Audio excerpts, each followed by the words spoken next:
Paper படிக்கும் போது பக்கத்துல ஒரு டிக்ஷனரி வச்சு ஒரு கடினமான பதம் வந்துச்சுன்னா அதை அண்டர்லைன் பண்ணும். ஒரு நோட்டு புத்தகம் வச்சுக்கணும்.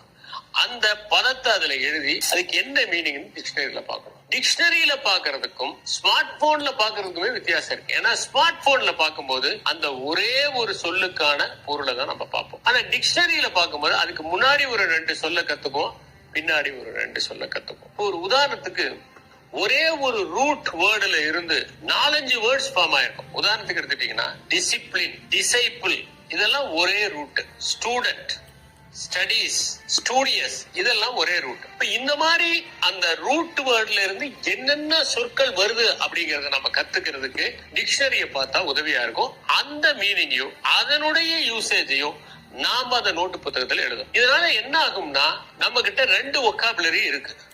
ஒன்னு ரெகக்னிஷன் வொக்காபுலரி, ரெண்டாவது ஃபங்க்ஷனல் வொக்காபுலரி. பார்த்தா புரிஞ்சுக்கிறது ரெகக்னிஷன் வொக்காபுலரி, ஆனா பயன்படுத்த கற்றுக்கொள்வது ஃபங்க்ஷனல் வொக்காபுலரி. இந்த ஃபங்க்ஷனல் வொக்காபுலரி எப்பவுமே ரெகக்னிஷன் வொக்காபுலரியை விட அதிகமா இருக்கும். நாம இந்த ரெகக்னிஷன் வொக்காபுலரியும்